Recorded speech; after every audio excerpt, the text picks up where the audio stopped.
Your Excellencies, members of Ifimes Council, members of Ifimes, ladies and gentlemen, dear friends. Allow me to welcome you on behalf of the International Institute for Middle East and Balkan Studies, Ifimes from Ljubljana, the organizer of today's lecture of the President of Foreign Policy Institute in Ankara, Turkey, Professor Dr. Hüseyin Bacı, entitled Turkey and the Middle East After Arab Spring Revitalized. A special welcome and gratitude go to our guest, the acclaimed and highly respected Professor Bacı. Welcome to Institute Ifimes. I would like to thank the Embassy of the Republic of Turkey in Ljubljana and to the Ambassador, Her Excellency Aylin Taşan, for a good cooperation we have since her arrival to Slovenia. Professor Dr. Hüseyin Bacı is a professor of international relations at the Middle East Technical University, METU, in Ankara, where he was also the chair of the Department of International Relations from 2011 to 2015. He is also the president of the Foreign Policy Institute in Ankara and has been visiting professor in Germany, Italy, and Poland. He has published several books and larger numbers of articles of Turkey foreign policy and Turkiye-German relations. Professor Bacı is a prominent TV and radio commentator in Turkey and member of IISS in London and the Center for European Policy Studies, CEPS, in Brussels, Belgium. In his lecture, Professor Dr. Hüseyin Bacı will present his views on the situations in Turkey and the Middle East after the Arab Spring. The lecture will be in English, followed by a discussion with the guest lecturer moderated by myself, Zijad Bečirović, Director of Ifimes, and Professor Dr. Milan Yazbec, Editor of the International Scientific Journal European Perspectives and former Slovenian Ambassador to Republic of Turkey. Spoštovani profesor dr. Hüseyin Bacı, vaše ekscelence, člani sveta, svetovalnega odbora in člani Mednarodnega inštituta Ifimes, dame in gospodje, spoštovani udeleženci današnjega dogodka in vsi, ki nas spremljate prek spleta.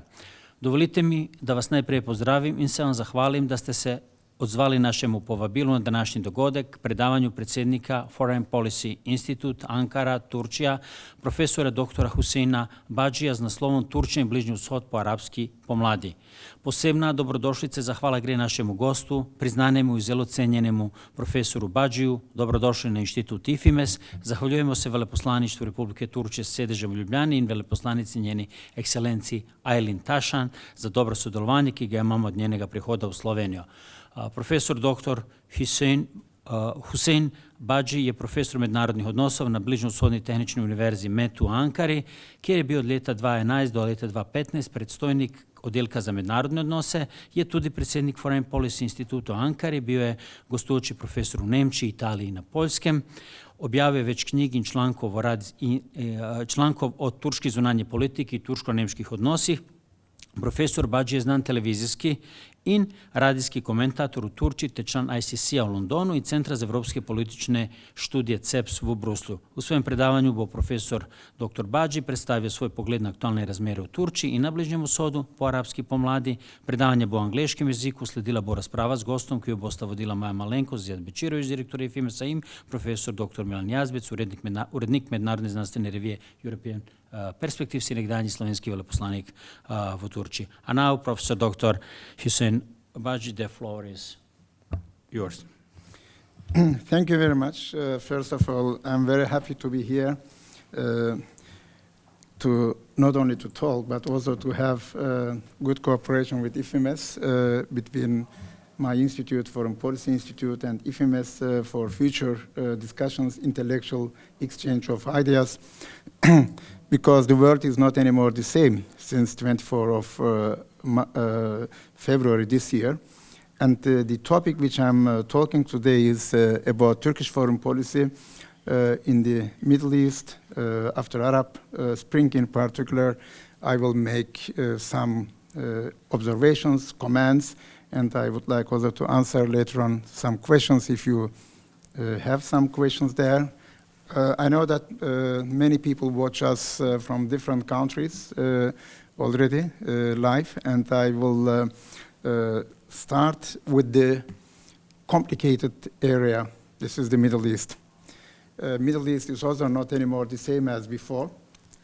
What Turkish foreign policy concerns there is also a matter of importance, geopolitically, geostrategically, geoeconomically, because this part of the world is going to become more and more important after the Russian-Ukrainian war in particular concerning the oil and gas supply for European countries, but also for Turkey. Now, let me start, first of all, how Turkey looks to the Middle East. My observations will be from Turkish perspective, from Ankara perspective, an academic view where I do teach Turkish foreign policy, several regions, but Middle East also is one part of my writings and my teachings. Now, the modern Turkish Republic, established in 1923, had always in the mind that Middle East, after the end of the World War, despite the fact that it was Ottoman Empire's dissolution, that there are new countries emerged from 1919 to 1939, this between two world wars. And we all know that even Woodrow Wilson's principles have been contributing for later discussions, from decolonization to many other issues, what we will see after 1945 in particular. Henry Kissinger's statements, The World Order, one of his well-known publications, tell us actually, not only in his book Diplomacy, that the Middle East became part of not only Turkey, but of the great power conflict by Soviet Union and the United States of America. So it means in the Cold War years, Middle East had a different meaning than after the end of the Cold War. And how the Turkish foreign policy reacted to these developments will be one of my analysis. And of course, I asked the president, the chairman, please stop me if I'm talking more than foreseen time, because my brain is planned for 3 hours talk, which is not so easy. But just tell me, please, that I should stop.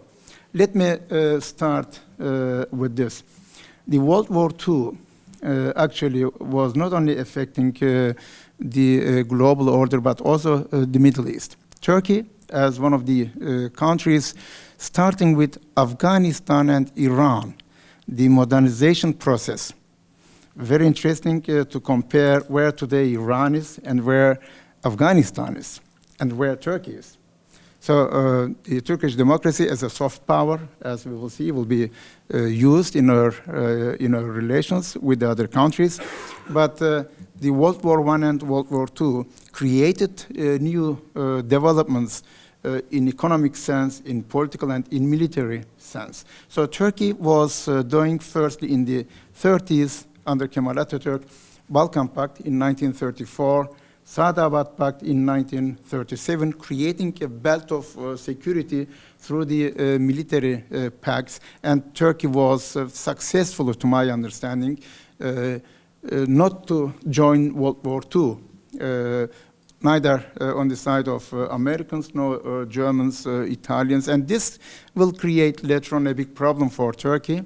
I will tell you later on when after 1945, when the Roosevelt, Stalin, and Churchill divided the world in Yalta, where I have been, by the way, in Livadia Palace, there we see the emergence of a new world order, And this new world order, since 1945, is still valid. Today, the discussions, as the Turkish president says, the world is bigger than 5, does not change the reality that these 5 countries still have the privileges which was given them after the end of the Cold War, and so far none of them is ready to leave these privileges for another new emerging world architecture or security architecture. This is a problem, not only for Turkey, but for the countries also who are now becoming more and more active in international politics. The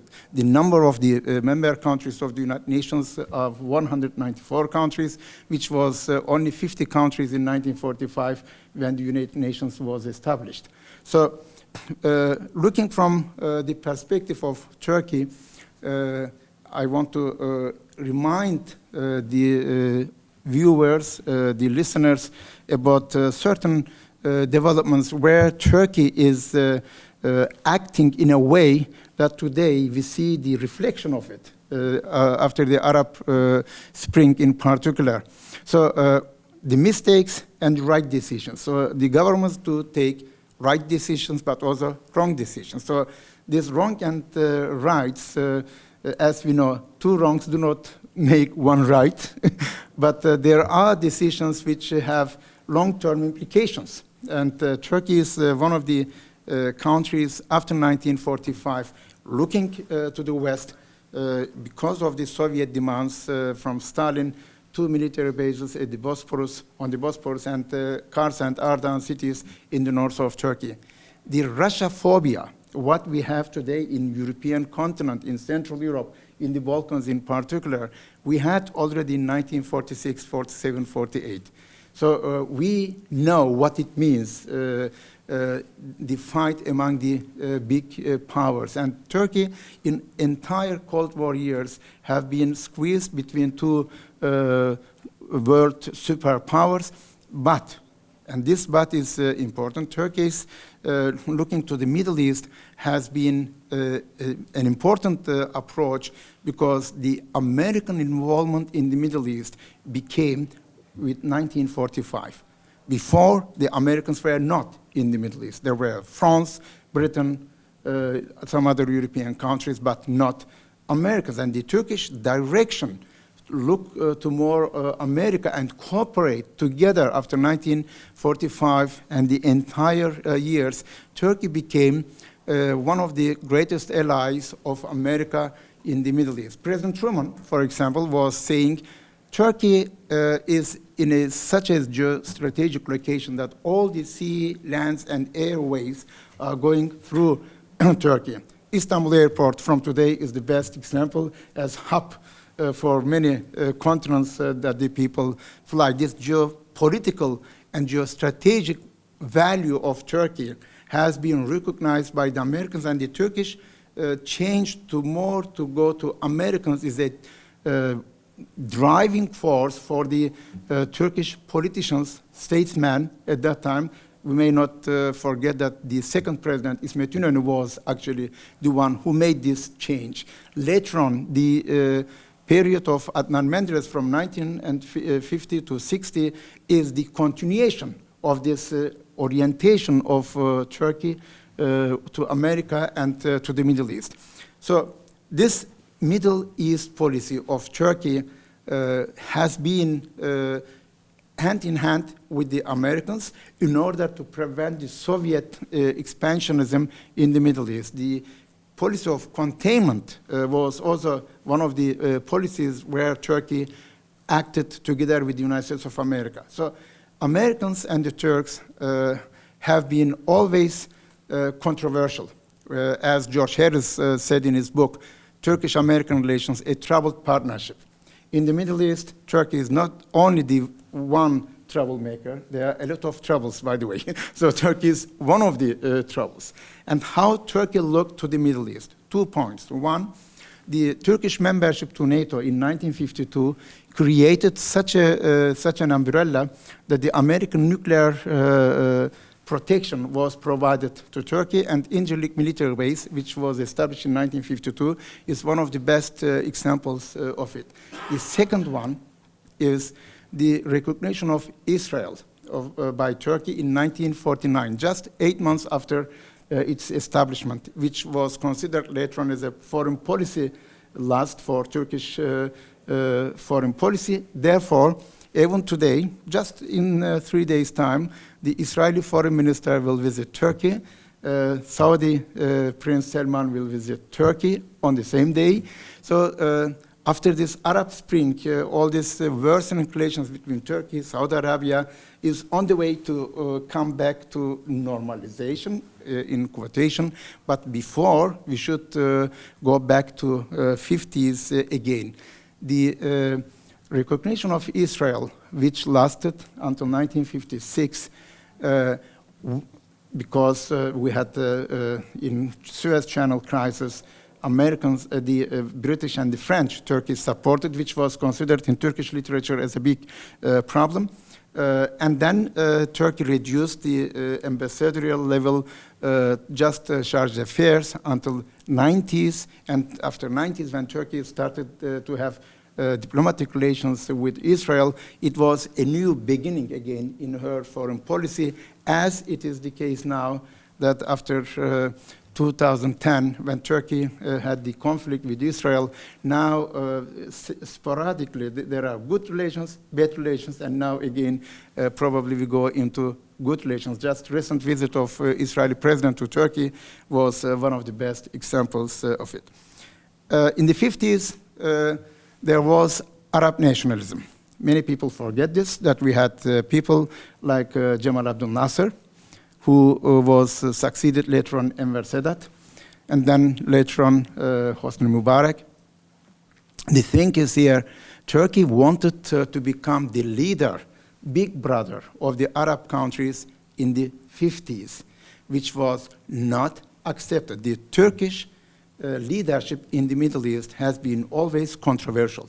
The desire that Turkey wants to become the leader is fine, understandable, but it should be accepted. It is not accepted and will be not accepted. So it is, again here, this situation. Many historians in the Middle East now, the Arabs, they criticize Ottoman Empire because the Ottoman Empire, they say, has been 400 years ruling power, and they Ottoman Empire stolen the history of the Arabs because the Arabs couldn't have any history. So since 1517, when Cairo was taken by the Turks, and all the orders came, of course, from Istanbul concerning the Arab lands, and the dissolution of Ottoman Empire, as many Arab states emerged, is another discussion why and how the Ottoman Empire was losing it, and how the modern Turkish Republic dealt with this problem. The neo-Ottoman discussions in the last 10 years, now we have full of books, researches about neo-Ottomanism in libraries from America to Russia. Is it so that there will be a neo-Ottomanism? I don't think so. But the fact is, the discussion started again because Turkey was very much involved in the Middle East, and Turkey became the consciousness of the Middle East without intervening in any Arab conflict, trying to be the mediator, trying to bring them to solve like Israeli-Palestinian conflict or Arab-Israeli conflict, and this made Turkey more reliable, trustable country in those years. But going back to 50s, once again, the establishment of Baghdad Pact. In 1955, Turkey, Iraq, Iran, Pakistan, and the Great Britain, it was a very interesting establishment because the Americans never joined Baghdad Pact, supported it, but never joined it. As the Anthony Bevan, the Prime Minister from Britain, said, any military alliance in the Middle East cannot be against Israel. So Israel was, in other words, also protected by this. Adnan Menderes, the Turkish Prime Minister, who was really trying to bring the Arab countries into European security architecture, failed because of Arab nationalism. That today we do not have any Arab nationalist leader is a problem. There are many Arab countries, but no Arab leader. So this is, historically speaking, a new stage in Arab world, in particular the Arab League, which has 22 countries as a member, but we don't know who is the leader. So it is an open question again. Going back to 50s, the Bandung Conference was very interesting because from 1945 to 1962, we had the decolonization process where Britain, France, Netherlands, Belgium, one by one they lost their territories from Africa to Asia. With the war in Algeria in 1962, we know that the decolonization process finished, and the Middle East, and this is a very interesting concept, Middle East is a region which is defined accordingly from different perspectives. It all depends. Do you talk to Near East, Middle East, Far East? You know, in the Iran and Turkey, for example, they have never been in the literature in the 60s, 70s considered as Middle East country. They are called Near East countries. Middle East countries basically covers, as Professor Pınar Bilgin wrote in her very enlightening book about the Middle East, how Turkey perceived the Middle East. The discussion whether Turkey is a Middle East country or will Turkey be one day look like Middle East country is an open question. It will be not the case. The Middle Easternization of Turkish foreign policy, as we say in the last 12 years, failed because of this resistance, once by the developments of in the Arab world, 2003, Saddam Hussein, as we know, the international terrorism, and what is more important from Turkish side, that Middle East now became for Turkey more as a trade partner, and even the Turkish soft power, again, democracy, economic prosperity, etc., has been very important point that Turkey was developing with the Arab countries. Arab Spring, I will tell you there that the Arab Spring made it so that Turkey looked as the loser, principal loser of the Arab Spring, because the effect to Arab Spring by Turkey created later on the so-called precious loneliness, as the now Speaker of the Presidency, Ibrahim Kalın, put it from his perspective. The Bandung Conference is important because Turkey was there trying to condemn the Soviet imperialism as well as the Western imperialism. So today we see again the same discussions, what the Russians do and how the Russians will be considered as expansionist one. Turkey saw this in 1955. So in the heyday times of ideological confrontation. In 1957, when Eisenhower Doctrine was declared, Turkey was one of the prime countries to support this. In 1958, in Iraq, again, 1958, 1990, and 2003, 3 times Iraq became the main target of these regional developments.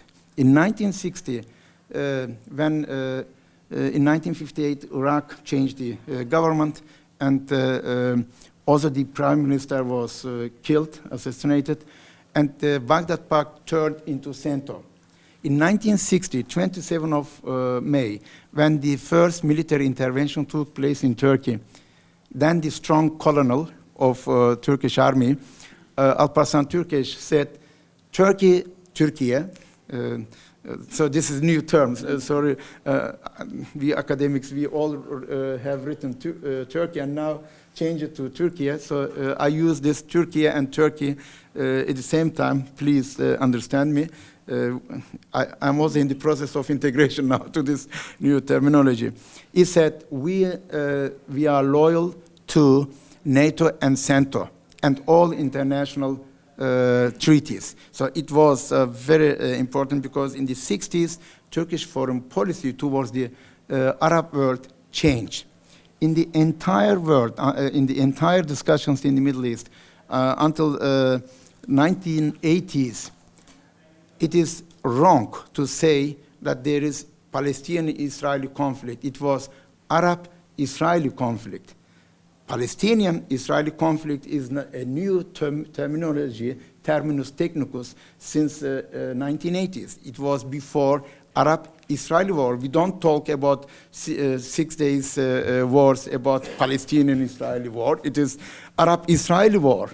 Or in 1956, the Suez Channel crisis, it was again Arab-Israeli conflict. So it is another academic debate, academic discussion, that today the policy is reduced to Palestinians. But what type of Palestinians again, PLO or Hamas? So what type of discussions we have in Israel, and this is one of the problems in Turkish foreign policy, I would say in recent years. Sometimes Turkey lost the compass, if you want, to whom to support. But coming back to 60s, in 1964, the American President Johnson sent a letter to Turkish Prime Minister Deniz Metinoglu, and he said, if Turkey is intervening in Cyprus, and if there is an aggression by Soviet Union, we may not use the American weapons. So the Turkish-American relations are not always patron-client relations. This is not. The Turks do not accept what the Americans do always. With the intention, the Americans do not take always the right decisions, as we know. They make also a lot of mistakes, and I can tell you from American Senates, thousands of wrong decisions in the books written, what type of wrong decisions they have taken, including Vietnam. But coming back to 60s again, Turkish foreign policy was changing now towards the Arab countries to the Middle East, where Turkey supported now more and more the Palestinian issue. In 1969, when the Masjid al-Aqsa attack started and the Islamic Conference organized, Turkey became a member of it. So this was something which changed the entire mentality also, because many countries, Arab countries, were not supporting Turkey in the case of Cyprus. This move from pro-Israeli policy now to go to with more understanding to Arab world, it changed also the Arab mind towards Turkey. And I may once again remind here, the mindset is important. The Turkish mindset is not Arab mindset. So when I do read about the Arab mentality, Arab strategic thinking, etc., then I see how the Turks and the Arabs in general think differently. Very simple reason. They speak Arabic, we are speaking Turkish. And the language does care. As Boris Johnson said recently when AUKUS was established, they said, why do you do it? He said, oh, we Canadians, the British, Canadians, Australians, and the Americans, we speak the same language. Turkey is not member of Arab League. Why? Because we do not speak Arabic. One of the primary conditions is to be to speak Arabic. We have 57 countries, Muslim countries, and the majority of those countries, Indonesia, Turkey, Pakistan, Iran. So many people make the mistake as if Islamic Conference is an Arab union. It is not. Arab Union is a different one. But the Turkish foreign policy towards Arab countries in the 60s and 70s became more and more important. Turkey changed her policy the more Israel, in particular after the defeat of Jamal Abdel Nasser, of course, in 1967, and the 6 Days War in 1973, Israel becoming now more and more important for the American policy, and Henry Kissinger made this shuttle diplomacy policy. As you know, there's a joke like this. Henry Kissinger was invited by the Israeli Foreign Ministry to come and solve the problem between Arabs and the Israelis. He said, okay, I come. And the protocol man from Foreign Ministry expect in Tel Aviv airport, the jumbo jet from America, at that time newly put into market, a big jumbo jet lands, and 350 people come out. And the guy was having great eyes because he didn't expect so many people. And then Kissinger said, oh, don't worry. Just give to me and to my advisors 2 rooms. All the others go to their relatives. So it was, this joke which showed actually how the Americans became also this prime supporter of Israel. Every American president before elected, including Barack Obama, who was a little bit controversial, they have to confirm the Israeli security. Like the German Bundeskanzlers, 2 countries' support is undeniable fact, Americans and the Germans. So, including Angela Merkel, before she was elected, the last Bundeskanzler, she was also confirming, like now, the new German Prime Minister, Bundeskanzler, Olaf Scholz. But coming back to this 80s, Turkey in the 80s had, with the Arab countries, after the oil crisis in 1973, a good advantage because it was a little bit more better, closer to Arab countries.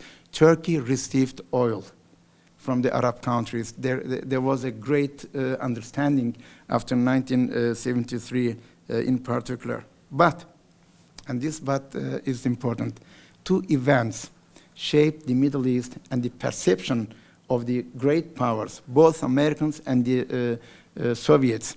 One, the Iranian Revolution in 1979 in January, and then the Soviet intervention in Afghanistan. This created Turkey's political, geopolitical value much higher, which changed after 1990 when the Soviet Union dissolved. The changing geopolitics of Turkey. We take certain moments of the history and we have to understand the zeitgeist, the spirit of time, when the changes took place, how Turkey reacted, how Turkey considered, and how Turkey is perceived by the other side. It is a very important one. Turkey classically was not intervening into inner Arab conflict. It was a foreign policy principle since 1923, which will be changed by the Arab Spring. This is one of the, also in the literature, it is written that there is a diversion of the classical Turkish foreign policy to get more involved in the Arab politics. I'm talking here, of course, with the Arab Spring in Egypt, Muslim Brothers, and in Tunisia, in other countries, that Turkey gave the image that Turkey is supporting the Muslim Brothers. So it is another perception which created later on certain problems. Let me continue with the 90s, actually. The Soviet Union dissolved. Yes, it is still dissolved, but Soviet Union's legacy is there. Today, Russia is in Syria and our neighbor. And in Astana process, we have to deal with Russia and Iran. I can tell you, it is not easy to deal with these 2 countries. So Turkey is not the only troublemaker again. Turkey is one of the troublemakers maybe, but there are some other issues. And the period of 90s, before the Soviet Union's decline, 2 things. One, 1990 Kuwait intervention of Iraq, or occupation, and that Saddam Hussein was kicked out from Kuwait. This created another problem, the emergence of Kurdish issue in the Middle East. That today, in Syria, we have 4 military operations undertaken by Turkey. This situation now in northern Syria, that the Americans are there, Russians are there, everybody is there. So it is a change which we have to see and discuss as the result of the Arab Spring. Arab Spring is not good, not only for Turkey, but also for some other countries too. And this, we may not forget, 1990 and 91, the first Gulf War in this respect, was an organization by even Soviet Union and France. They took part in this operation. 19 countries, coalition of willing, came together and get Saddam Hussein out. Operation Desert, General Schwarzkopf also writes in his memoirs how he was actually on the way to Baghdad, 200 kilometers. He could easily take Baghdad, but he didn't. And Turkish president at that time, Turgut Özal, said it is a mistake. So America had to wait for another 12 years to get Saddam Hussein out of power. But in the 90s, when the President Bill Clinton was in power, this is very interesting because on the one hand, the Kurdish issue, not only PKK in Turkey, which is operating since 1985, that it will become now a cross-border terrorism. It will become a danger for the neighboring countries. 3 countries in 90s signed a memorandum of understanding, Turkey, Israel, and India. Why? Because these 3 countries had cross-border terrorism in Kashmir, in Palestine, Israeli issue, and in Turkey, northern Iraq, where PKK is located mainly, and of course also Syria was one of the shelters which was provided to Israelis to PKK by the Syrians. In the 90s, interestingly, in 1992, Turkey-Israel relations got a new renaissance. The Turkish ambassador was sent to Israel, first time after 1956, and it was very interesting again that the Turks in 1492, when the Jews were sent out another exodus, as it is called, from Spain, Ottoman Empire was receiving those Jews coming from Spain to Ottoman lands. 500 years later, it was celebrated. There was a political foundation, 500 years foundation. In 1492, 2 things happened. One, Christopher Columbus discovered America. Whether it was good one or bad one, I don't know. The history will show. But that the Turks have been receiving the Jewish, and this Jewish contribution in the Turkish relations, we had really such a euphoria at that time. For example, the Turkish Prime Minister's visit, Tansu Çiller's visit to Israel was such a fanfare, if you want. It was one of the best relations in the 90s. Even in my department at the university, we had a lot of Israeli academics, and one of our academics said, this is the most Israeli-occupied territory after Gaza, because every week there were Israelis coming, which will turn 10 years later to Syrian ones. When Turkey, after 2004, got more relations with Syria, our department in Ankara received now more and more Syrian academics, Syrian politicians. Even the Syrian ambassador came to me to see me, and we debated. And from Ankara to Aleppo to Damascus, you could fly for 59 euro for the weekend. You can enjoy the life there in Damascus and Halep, only with one problem. When you come back, you have stomach problems because of food, because the people have eaten a lot. But interestingly is here, Israel, and now for the listeners is also important, Israel was the primary supporter of Turkey in the 90s in the fight against PKK. For example, in Konya, Anatolia, we had this Anatolian Eagle program. The entire Israeli Air Force was making maneuver in Konya. Even there was an hotel, Rixos Hotel, opened exactly for this Israeli soldiers, and the hotel was booked for the next 10 years. So the Israeli-Turkish relations improved also because the Israelis provided Turkey the pictures of PKK camps in Syria.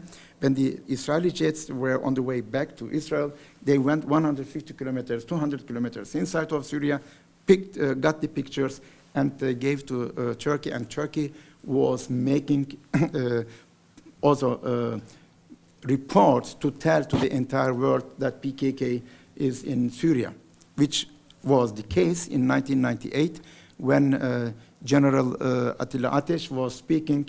He said, kick this guy out, otherwise our patience will end. And the Hafez Esad, the father of Bashar Assad, kicked him out.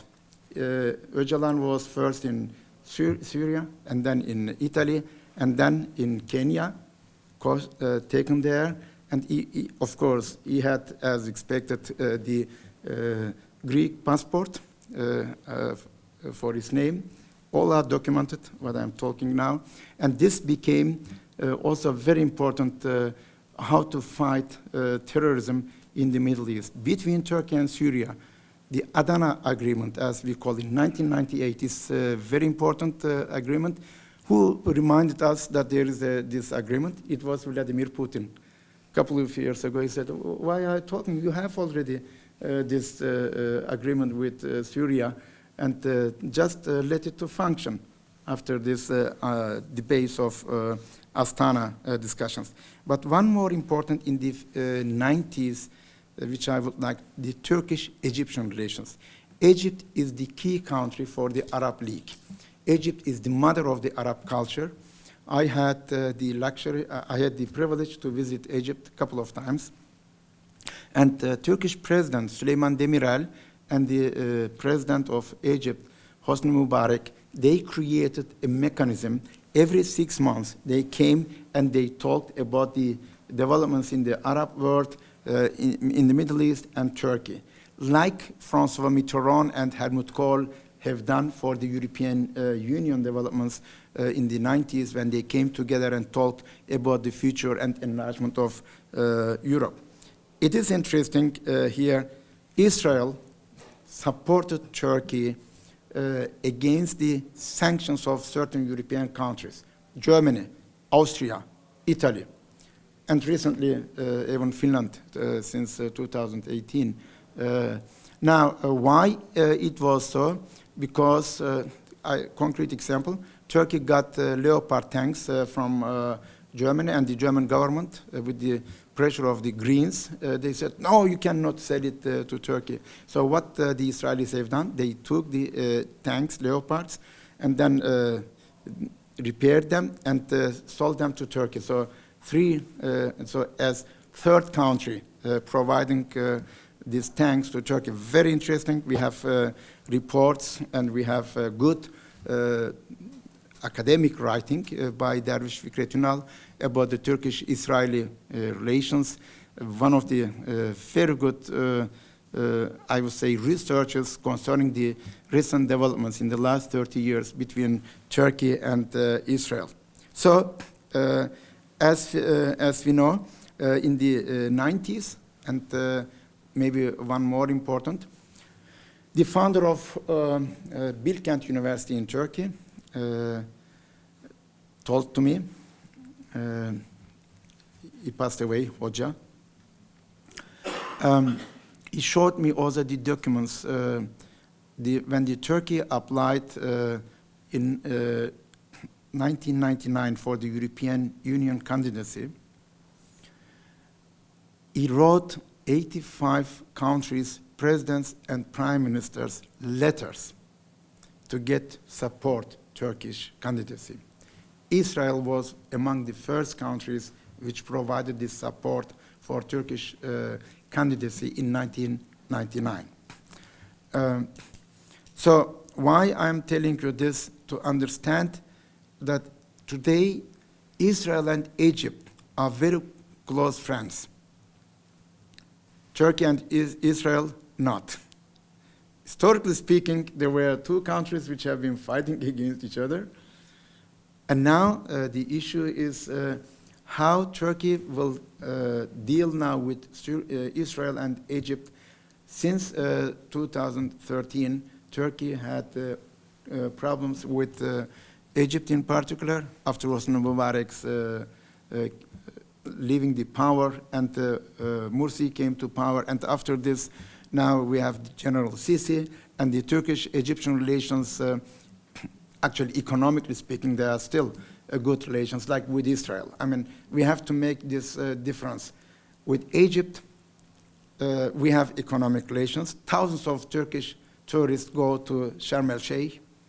Israel, Turkish economic relations increase 300% every day from Istanbul airport. 12 airplanes fly to Tel Aviv. This is such a sequence, is unbelievable. Why? Because that we don't have political relations so far does not mean that all these economic relations suffered also.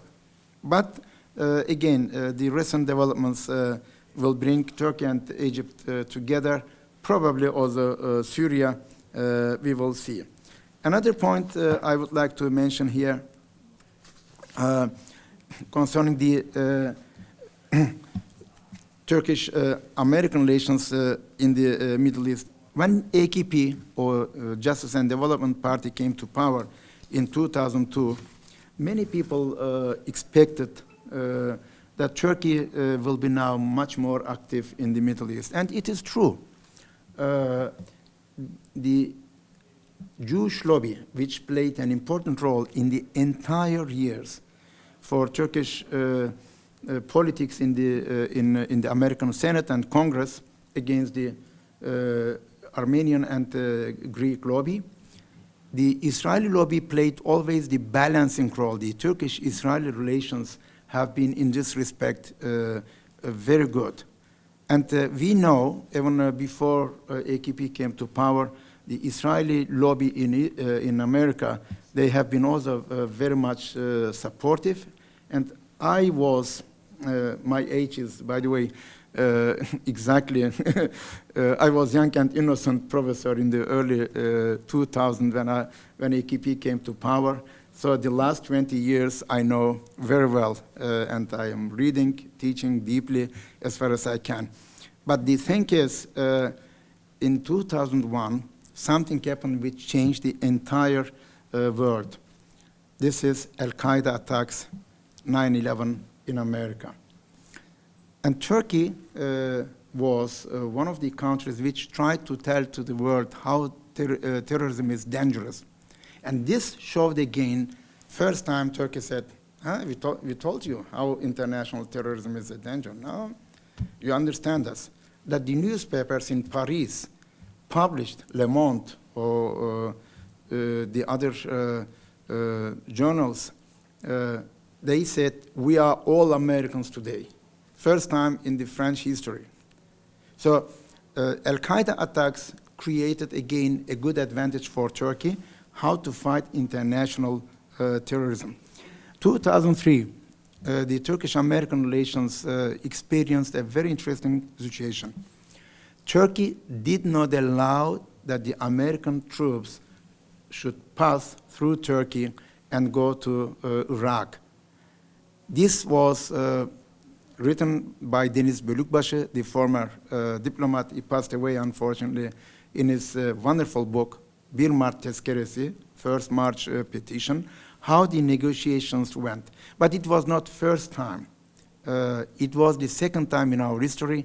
In the 1940s, when Germany wanted also to go to Middle East through Turkey to Iraq, the Turkish government, at that time, under President İsmet İnönü, rejected.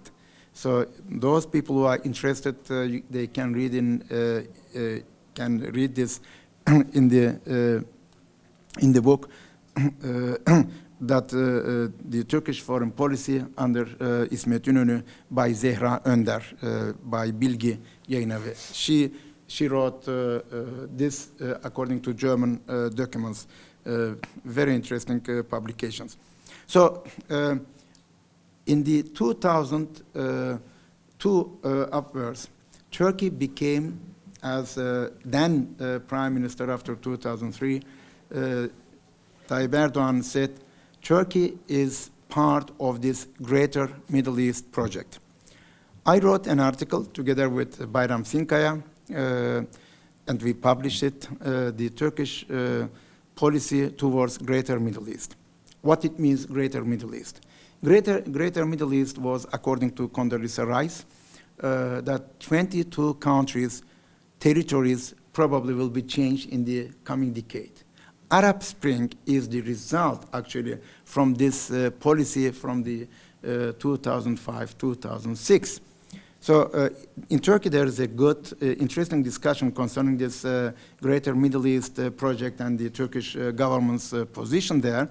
But what we have to know here is in 2006, Turkey and America signed the strategic partnership. This term, strategic partnership, is so much abused, actually. Everyone had strategic partnership with everyone. It's a fashion. It is something, I don't know how far this strategic partnership functions. The diplomats should know this better than I do. But this 2006 is important because in 2007, Turkish at that time Prime Minister Tayyip Erdogan visited Washington, D.C., 5th of November 2007. When he came out from the meeting with George W. Bush, he said this sentence, "Thanks God, we got what we wanted." This sentence, I don't know still what is it, what it meant, but in future, of course, it will be probably written, because since then, the issue of the Kurdish question became more and more stronger. And the Turkish peace process with the Kurdish groups, and I wouldn't go so far to say PKK, but there are views which also say this, that this process, which lasted until 2013-14, despite the Arab Spring, failed.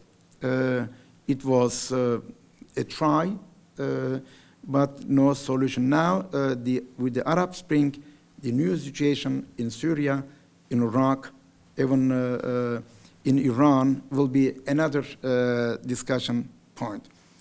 I think the Arab Spring, now I come to Arab Spring, and then how Turkey changed. First of all, we have to understand Turkey and Syria have been two countries in the early 2000s, how the enemies can become friends overnight, or how the enemies can become, friends can become enemies overnight.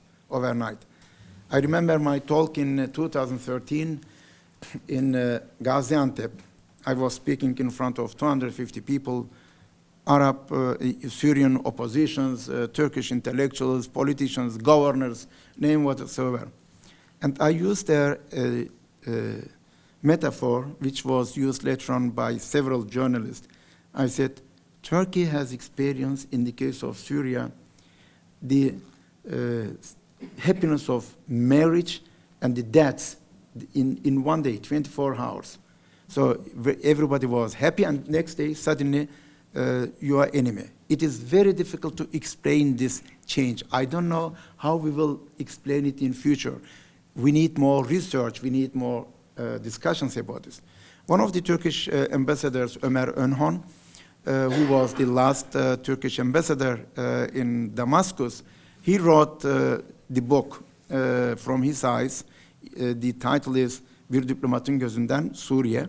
This book is interesting because we see there how the Turkish-Syrian relations developed and stopped. Turkey signed 155 bilateral treaties with Syria. There was technically no border. Everyone was going and coming. And now the problem is we have 5 million Syrians and they don't go back. Before it was not one-way ticket, it was come and go. But this is now that Turkey is in the world #1 country to have so many refugees it is unique. And now this is another domestic problem now, whether the Syrian refugees will go back and how to go, how the European Union will help, or the Astana process, whether it will provide a solution, because cities like Idlib, Idlib became the, this is my definition, garbage of international terrorism. There are all type of terrorism, all type of radicals, and this is another problem between Turkey and Russia and Syrian regime. But the fact remains that Arab Spring, to my view, is not something happened out of blue. It was actually a process. Maybe most of you would remember a BBC program, Hard Talk. In Al Jazeera and many other Arab televisions, the youngsters were educated in the beginning from 1905, 6, 7, 8, 10, and then Arab Spring was intended to change the Arab regimes, like in Central and Eastern Europe, to become democratic one. It failed. Democracy failed. Kerber Foundation and Cambridge Institute for Global Geopolitical Institute, they made a conference in Jordan, in Amman. I was part of it, which was also published later on also in newspapers as well as a report. The idea was whether the Arab countries, Muslim countries, could have the same type of democratization process like 1648 Peace of Westphalia. I was not believing from the very beginning anyway, because at the tables there was Saudi, Yemeni, Iraqi, Iranian, Turk, me, and some others. I mean, the culture of the Middle East is not European culture. It failed, and any step forward also in future will fail. Abraham Accords are different. Maybe I should also mention about this a little bit later. But that Saddam Hussein is out, Gaddafi is out, Tunisian leader is out, Yemeni leader is out. Bashar Assad is still there, but weakened. I don't know what will be the case in Syria. Syria can be divided into 4 pieces. There is an academic article written by David Altman. David Altman wrote the article, which will become a book at the end of the year, with the title, The Fait Accompli Conquest. So what it means, fait accompli conquest. When Daesh emerged, everyone was shocked, because they controlled a certain area, they printed the money, they got their army. We call it Toyota wars. They have the same type of shoes, the same type of jeeps, etc. And this Daesh issue made it possible that the Syrian Kurds became now the lovely boy of Americans and the Russians, because as the local forces, they have been helping to Russia and to America to fight Daesh. And we, the Turks, our borders, unfortunately, became so transparent that everyone come and go. And the problem, and this is a problem now, for those who follow us, maybe they should take note. It is always a big problem of a democratic country living as neighbor to non-democratic countries. What it means, all those foreign fighters coming from all over the world, they land in Istanbul, take the plane to Adana or to Antioquia, and from there they will be taken to Syrian side, to radical forces, to Daesh. That the Daesh leader was just killed 5 kilometers to the Turkish border is not a joke. And this is a problem. Turkey cannot say to people, sorry, you cannot enter into the country if they have the valid passport. Swedish passports, Finnish passports, German passports, British passports, Belgium, name whatever you want. Everyone was there. So it is a problem. And in one conference in Singapore, the international police organization director said, we work with two countries as the best, China and Turkey. So this is Interpol director, Australian background. He was talking to us in that way. Turkey has a trouble because these borders, Iran, Iraq, Syria, are dangerous borders. And you cannot always control. It is a big problem. This is not like the Turkish-Greek border, that the Greeks make a wall that you cannot go to the other side. It is not so easy. We have 911 kilometers border with Syria. We have 150 kilometers border with Iran. I mean, the people now from Afghanistan, from Pakistan, name whatever, they come. How can you control? I mean, if this is a problem for Turkey, but Turkey is the country still working internationally in good cooperation, at least. This is also my discussions with the other countries' people. Definitely, we can criticize many things, but we cannot criticize that Turkey is containing now 10 million people, 5 million Syrians, and we paid, this is the official numbers, $80 billion in the last 10 years. This $80 billion, if this money would have been spent for the Turkish economic developments, today we wouldn't have this problem. And Turkey, as NATO Secretary General Stoltenberg said, Turkey is the country which suffered most under cross-border terrorism and terrorism among the NATO countries. This is true. Since 1985, more than, this is the number, $200 billion plus 45,000 people, civilians, military, police, lost their lives. So those countries who criticize Turkey, sometimes they should be making this empathy. And now we see what happens in Russian-Ukrainian conflict. That these two countries, Finland and Sweden, want to join NATO is not something out of blue, because they know how dangerous neighborhood they have. We, the Turks, we have 10 countries and 10 problems. This policy of Ahmet Davutoğlu, zero problems with the neighboring countries, created only problems with all neighboring countries. Only one country we didn't have any problems, zero problems really. It was Ukraine, and now Ukraine is having a big problem. So two countries, Ukraine and Serbia, the Turkish citizens can go there without passport with their identity cards. Now, I finish probably, how many minutes I have time? No, it's finished? Okay. Now. Our home is your home. Thank you very much. Now, I was one of the critics concerning the Turkish Middle East policy from the very beginning. Syrian policy and some others. Even in the year 2016, I published an article where I said, if the government insists to continue to have this policy, which I consider wrong, Turkey will face more challenges.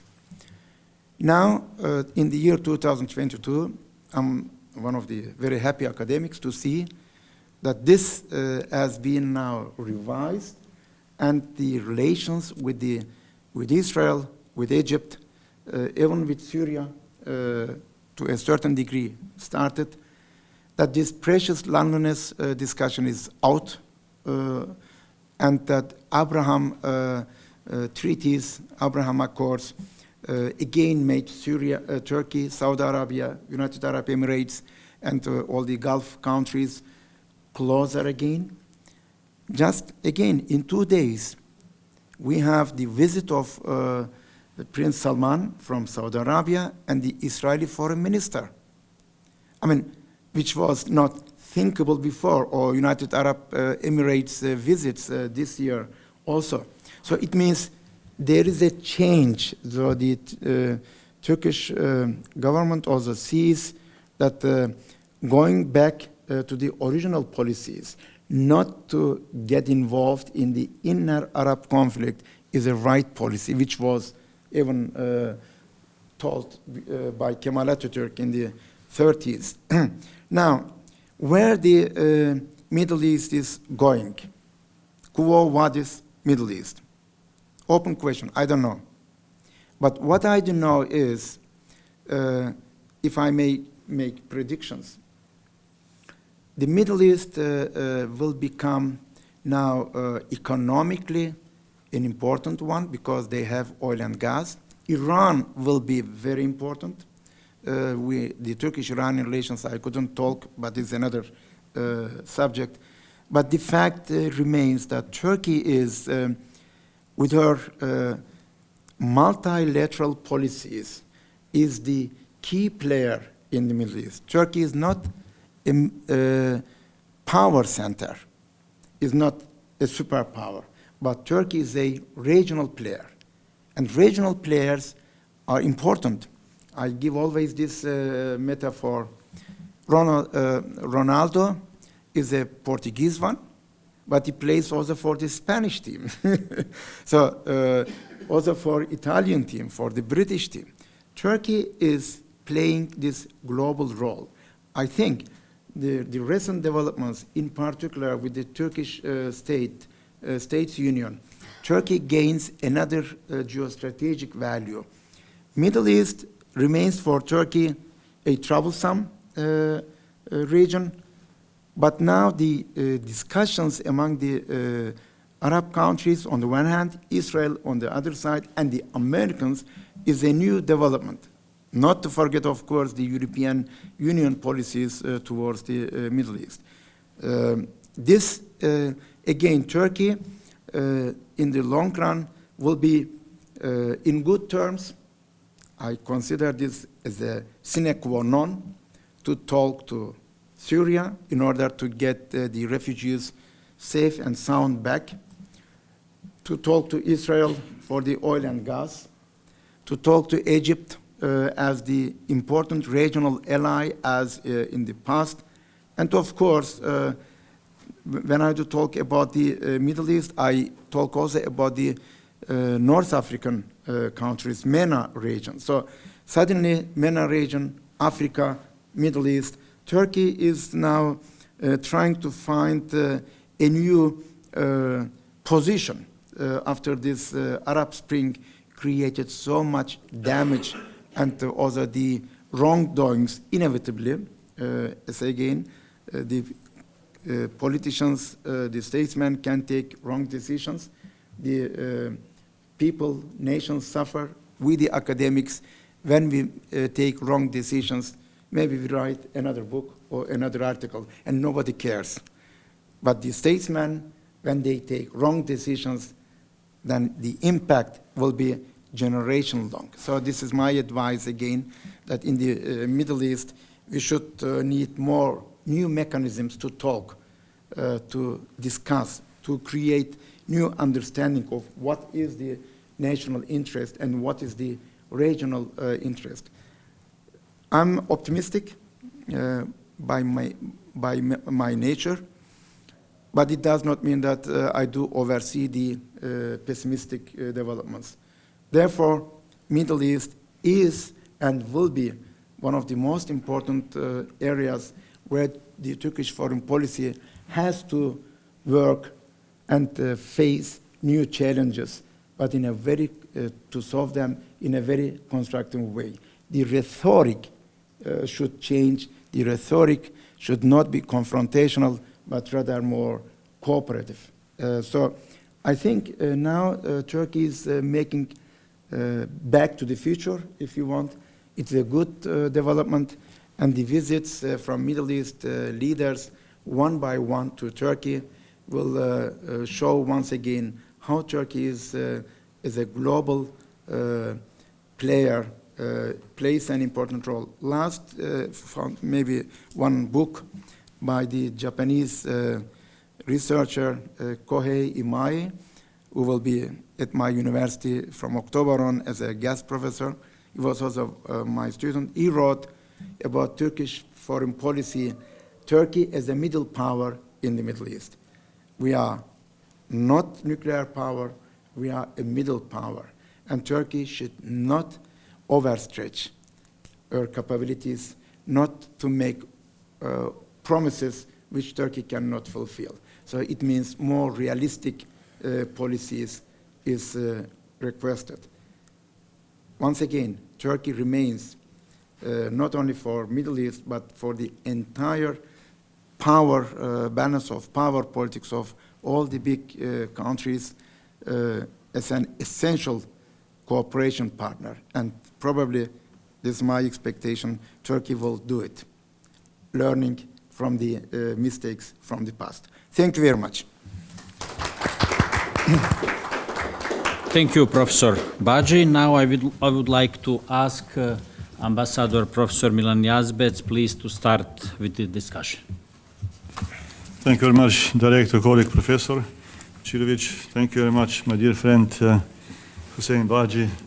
We haven't seen each other for a while, but as if this has not been the case. Exactly. And listening to your very deep and comprehensive, all-encompassing lecture, we have received a very in-depth, detailed insight view on the role of Turkish politics, foreign politics, with the focus of the Middle East. This is normal because, as we have seen, Middle East is the most natural, global environment of Turkey.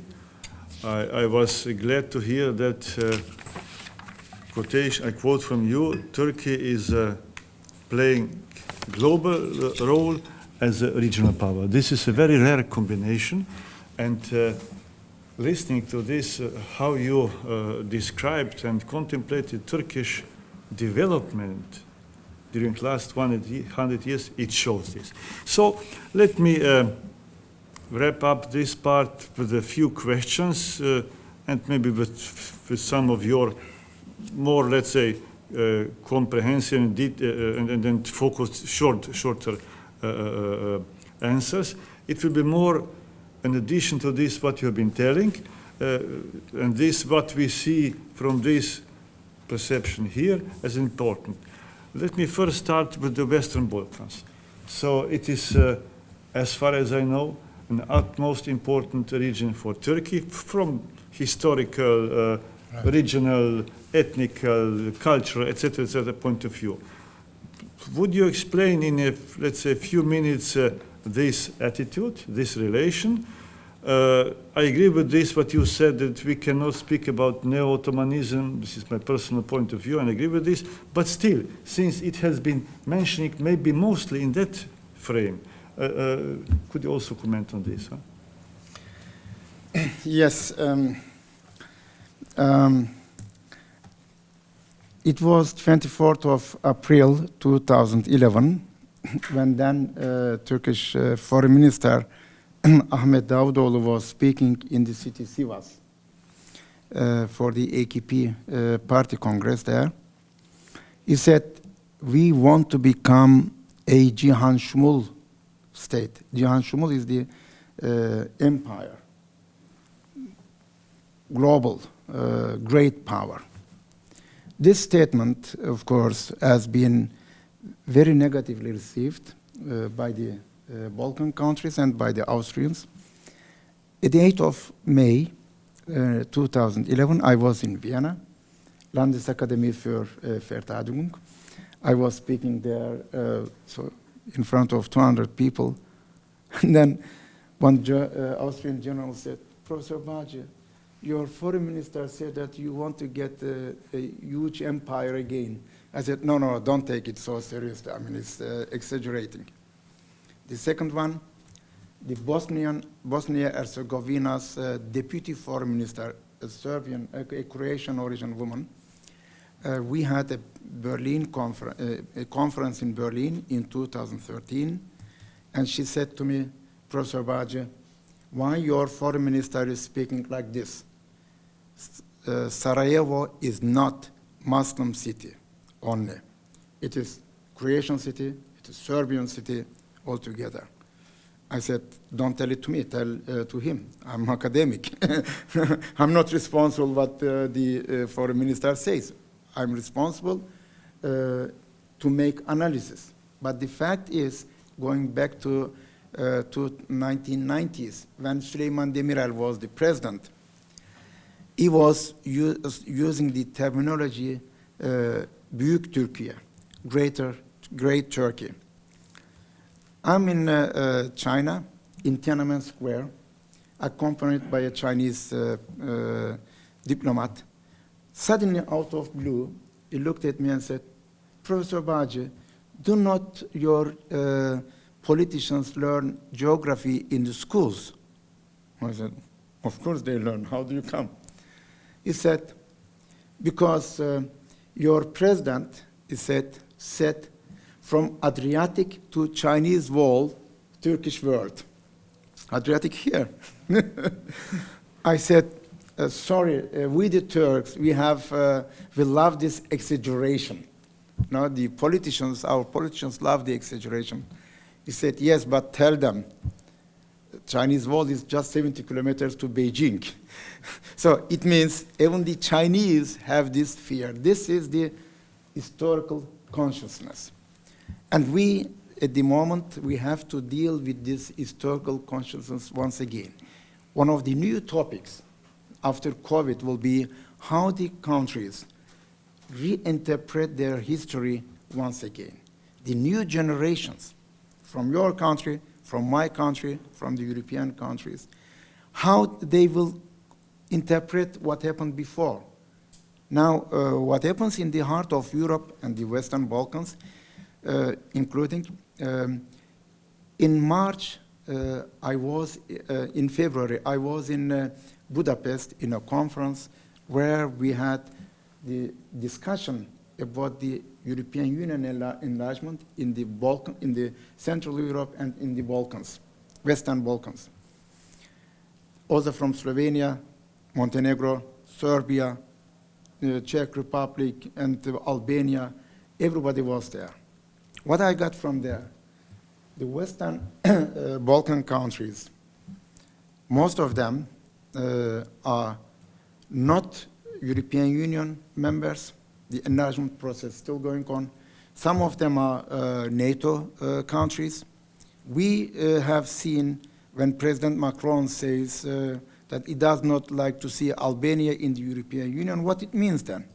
Or that the country, Greece, was rejecting 11 years long Macedonians with one word, North Macedonia.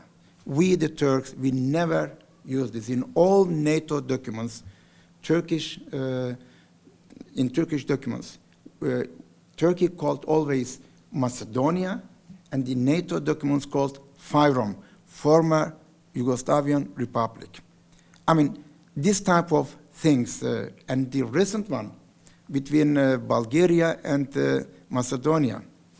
I was talking to a diplomat, a Bulgarian diplomat, and I told to him that we have some legitimate security interest in Syria and in all this area. And then somehow we came to the discussion. I said, why you make so much difficulties for Macedonian membership into the European Union? He looked at me and said, Professor Baji, we have legitimate security interest. I said, I understand you. But it is something which is very controversial. What Turkey does in this respect, Turkish Western Balkan politics, Balkans have been always for Turkey, of course, important. This is historical fact. But Turkey has never been against any enlargement process of NATO. none of the Balkan countries who joined NATO, Turkey was showing any negative behavior. Except now, Finland and Sweden is another issue. But they are not Balkans. No. But in the Balkans, Turkey has been very cooperative. We may not only think about this government, but also already previous Süleyman Demirel period, that there was a organization of the Balkan intellectuals and politicians. Hikmet Çetin, Süleyman Demirel, and many others joined this. So we need more to talk. And I understand the concern of smaller countries. What happens now just on the other side of Poland and Ukraine, and the visit of Olaf Scholz, the German Bundeskanzler, recently to some Balkan countries, that they say that it should be as soon as possible the enlargement process. The Austrians started actually this a couple of years ago, this enlargement process.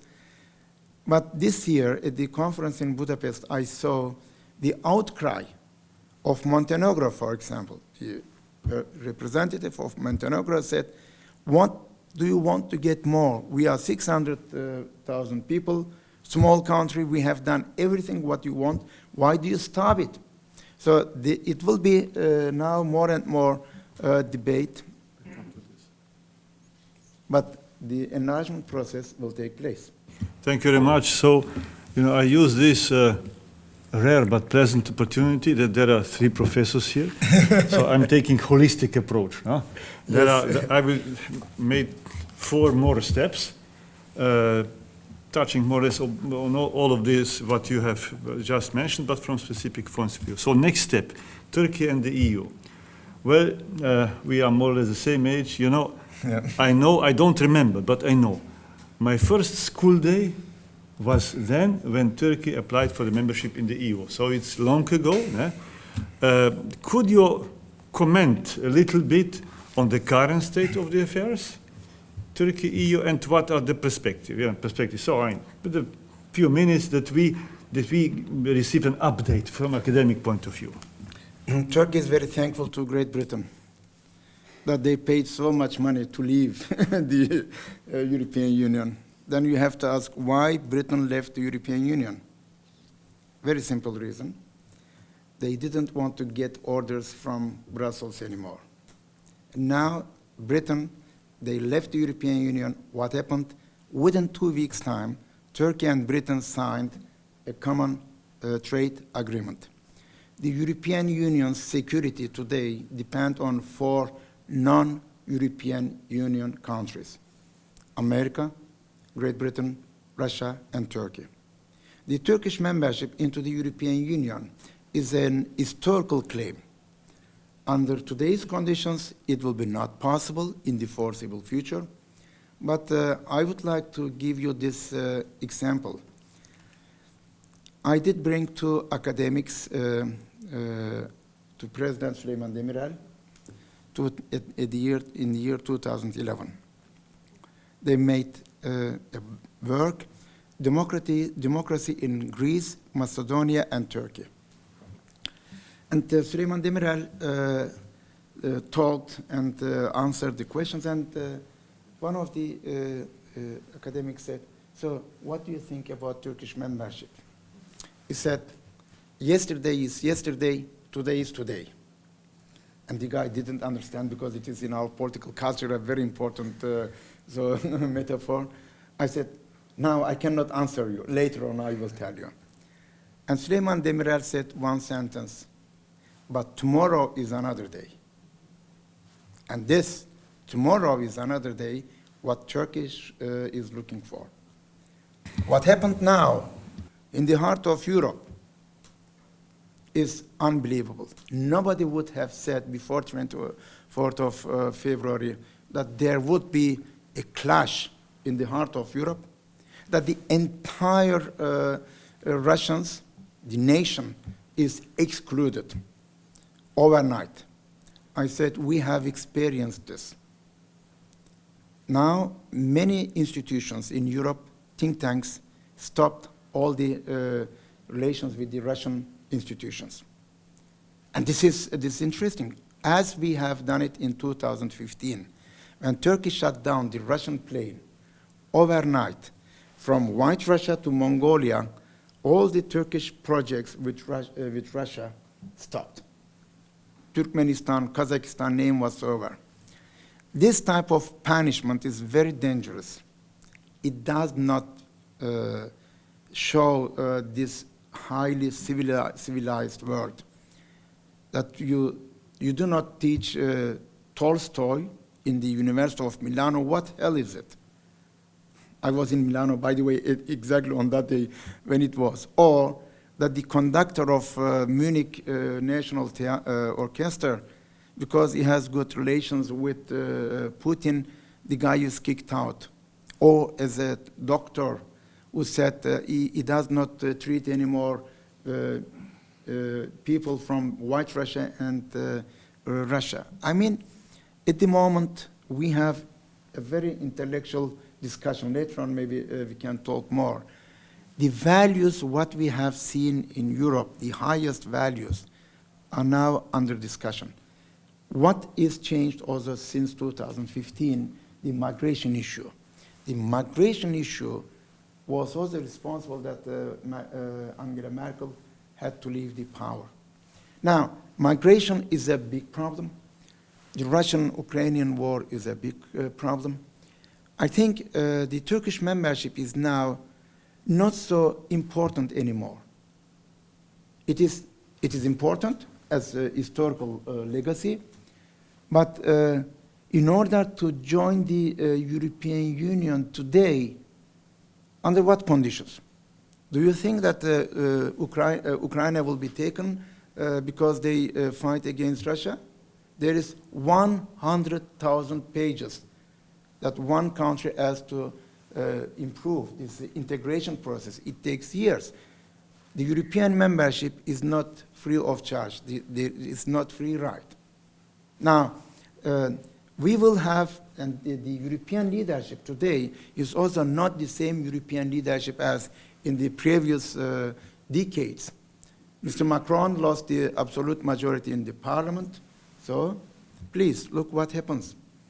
Germany I follow Germany very closely. The discussions in Germany, whether Germany supports Ukraine or not, to whom to believe, I don't know also. Ambassador Melnik in Ukraine, or the President Zelensky, or the German defense minister. There are words coming and going, but we don't know what is supplied, what is not supplied. But the war in Ukraine will continue. In this respect, the Turkish membership is not anymore essential at the moment. Thank you very much. Very, I would say, academically pragmatical. Now, this is academically realpolitik to say yes, so. A regression, you know, I'm very glad to you personally, because you're mentioning all the time the late President Demirel. Yeah. We were in touch, we were good friends, so this is one of my very dearest experiences from those times. So next step, the third one, you already mentioned, war in Ukraine. Let me just put the question from only this point of view. We see now, we are witnessing the manifestation of a very specific heavyweight role of Turkey. So within the context of everything what you have been told, what you have told so far, could you point out this, what is this heavyweight, specific weight of Turkey in this war? And not going into the details, okay. I mean, aggression, a breach of international law, okay. But the role of Turkey as a playing global role as a middle power. Now, when the discussion was there, whether Turkey should mediate between two sides, I said yes, this is diplomatically, politically, ethically, is the right decision. At the end of the day, the Turks, the Ukrainians, and the Russians, we eat the same fish from Black Sea. We have Black Sea Economic Cooperation. Turkey has very good relations with both sides, and Turkey is the one which does speak to those two countries. Now the France wants to take the role of Turkey, but it is not given yet.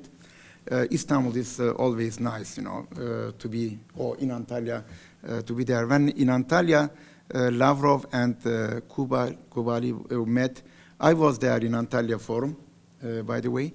It was very important, interesting. Turkey and Ukraine and Russia, these three countries will be further important for the future of the Black Sea in economic terms, in political terms. The Russians, of course, they have a Turkish image, Turkish perspective.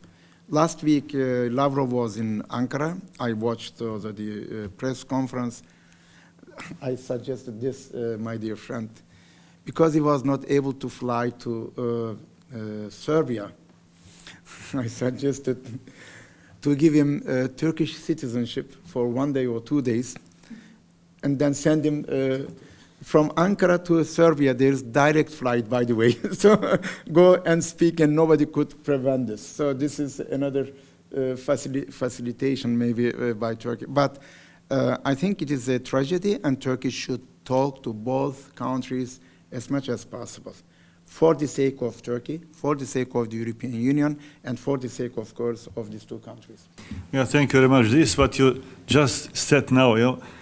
I think this careness of Turkey for this issue is also the result of your long historical development, because you feel things as a big power, and you have this interest that things are in order. I think this is an important experience for everybody.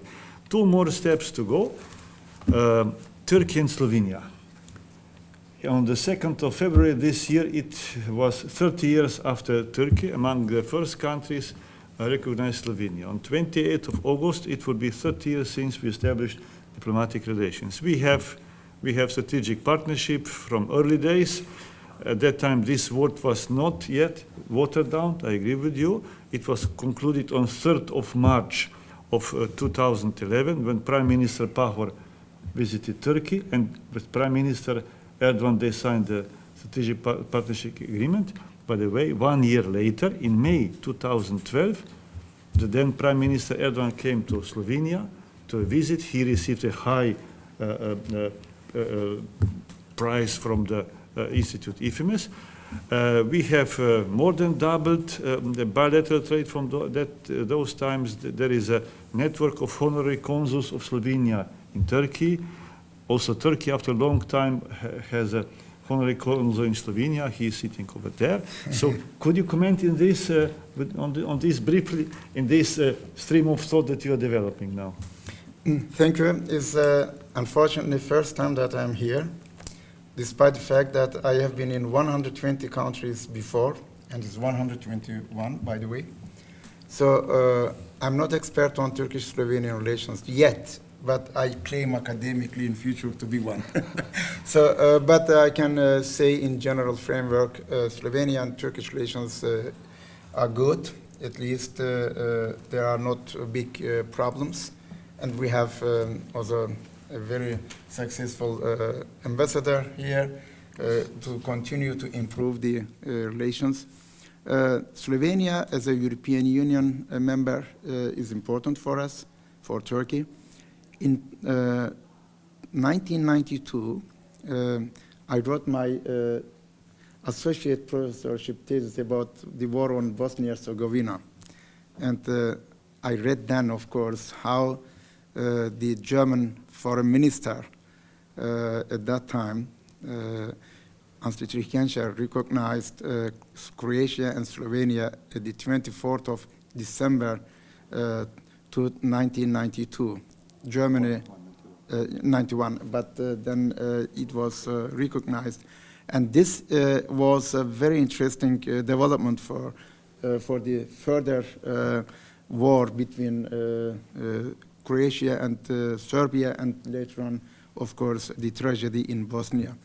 Slovenia is a very highly educated people having country. Within the European Union, you have a good image, and Also in the Balkans, in general, when I look to former Yugoslavia, of course, under Marshal Tito, which is also from here, I think in 1954, when we signed the treaty, Balkan Pact, in Bilet, which I will visit tomorrow, it's important for us in 1954 because this treaty, unfortunately, was not successful because of the Turkish-Greek conflict and then the returning back of Yugoslavia, 5th of May 1955, when Khrushchev told to Tito, come back, yeah, Stalin made a lot of mistakes, come back to a family of communist countries. Then this Treaty of Bilet was death-born treaty. But the fact is today we have a new world order discussions, we have a new situation, and I can only pray that the Turkish-Slovenian relations will improve and will be better. We contribute intellectually, academically, also as think tank, of course, for the further improvement of the relations between between our countries. Thank you very much. And also there is, as I mentioned, an important economic development. At the moment, we have the two biggest investment in Slovenia, the Karavanka tunnel, and the second railway from Koper to Divača. They both include two Turkish companies or international holdings, Yapı Merkezi and Cengiz Holding. So this is very important. And the last step, this our brief discussion, NATO enlargement. There are two new members in the pipeline. You already mentioned Sweden and Finland. Let me just ask you to comment. You already touched upon, but comment a little bit additionally. Security concerns of Turkey within this frame to enable us and everybody who follow us here to understand better the issue of your security concerns and to be even more convinced of Turkish devotion for NATO. Thank you. Before I came here, until Friday evening, I was in Finland. And I had, with the president of Finland and foreign minister of Finland, one-day conference. Altogether, we spent 3 hours. And everything I can unfortunately not tell, because it is Chatham House rules. But publicly, what is said and what I said to Finnish radio, television, and papers, I can't tell. It is unfortunate that both of them applied at the same day. Maybe if Finland and Sweden would apply in different times, Finland would be much easier. But now we have two countries at the same time. Sweden is a little bit more difficult than Finland, but Finland also applies sanctions since 2018, Afrin operation of Turkey in Syria in the defense industry. The Turkish defense industry is improving very fast. 70% of the Turkish defense industry now is, as we call it, yerli ve milli, national, and also produced by the Turkish companies, Avelsan, Aselsan, Roketsan, and we have also good relations in this respect with Slovenia. Finland is having 1,300 kilometers border with Russia, longer than our border with Syria, 910 kilometers. I think, I said this also in Turkish television on Saturday night, Habertürk, by the way. I said the decision of NATO enlargement is a grand strategic decision. Turkey cannot and will not stop the process. But at the moment we have a delay. It's like a train coming to main station, but somewhere a couple of kilometers there is some electric cut or something happened, the train is there, but the train will go to main terminal. A little bit late, but it will go. So this is the situation. The second one, Turkey has never stopped any NATO enlargement process 14 times, never. So in this case, this legitimate security interest, I think Sweden will also realize how it is difficult to have a neighbor which is exercising cross-border terrorism. The decision of Finnish and Swedish people to join NATO is a right decision. It's an historic decision because they decided by their own will, not by the pressure of the others. They saw how dangerous is the situation.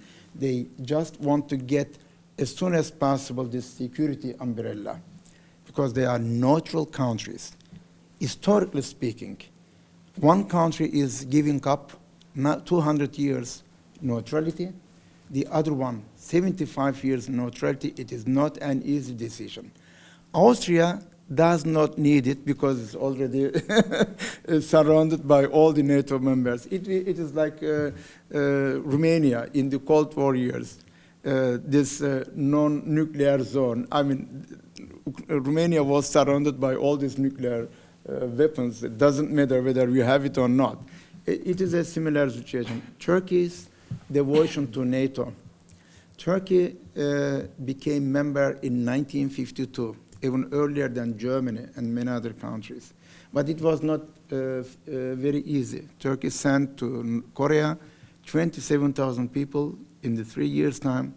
717 people died, and many thousands lost. And this is today when I do talk to Koreans, where I have been, but also the ambassador of South Korea in Ankara, we call each other brothers. Why? Because we have been helping them against North Korea. By the way, there's a wonderful book by Anne Fifield. She wrote about the Kim Il-sung with the title Kim, one of the best biographies. I show you later on the book. And this is very interesting. Turkey is member of NATO and having the privileges, of course, as every member. We want to join NATO, European Union, and they want to join NATO. There is no free lunch. I mean, they have to talk, and diplomacy is requested, of course. I do not think that in the long run, these two countries will be out of NATO. It will be not. It's my academic position, but at least I put my academic charisma at the stake. I said, if Turkey would say yes in 2 weeks' time, that Finland and Sweden come to NATO, then my speech today, forget it, then my charisma is destroyed. But I do not expect. Then you will have another speech here. Okay. Thank you, my dear. So thank you so much, Professor Bargi, dear friend Hussein. So with this now, I would ask the audience for possibly a question or two, not more, but since we have been exposed and exhausted and an in-depth lecture, very, very useful, important one. So if there is a question or two from the audience, just present yourself and put the question. Yes, go ahead. Thank you very much. Nate Brezo, University of Ljubljana, Faculty of Public Administration. First of all, Professor, thank you very much for your very interesting lecture. And what was quite interesting to me was I just hosted some friends from Finland for a week. And they spoke very highly of your country, so I guess the people don't have any, they're not disappointed with the stance of Turkey right now. But short question, you said before return to the future, back to the future. Yeah. Let's look 10 years ahead. What is your opinion in 10 years? Will Finland be part of NATO? And will Turkey be part of EU? Thank you very much. Thank you very much, Nate. you now have the chance to read to write the next book, the next decade after freedom. So you could. The answer is very simple. Turkey will be not member of the European Union, but Finland will be member of NATO. Okay. Thank you. Very brief question, even brief answer. Okay. One more question, if there is any. Not necessarily. Well, I mean, it was very clear, as you said, because we have been starting to talk about the Middle East, but go also to other. We have been talking about the Middle East, but now we move to other regions, which is another debate. And I know myself, when I do start to talk, then another 3 hours, I want to keep you here. Okay, thank you so much. With this, I suggest that we will slowly finish. I pass the word to the director. I would like to thank Professor Dr. Hussein Baji for his interesting lecture, which will help us understand better the Turkish foreign policy and the situations in the Middle East and the region in general. At the end, I would like to invite you to our next events, probably first days of July, hosted Deputy Prime Minister any countries, Western Balkan. Inshallah. Inshallah. Yeah. Would be. Thank you very much.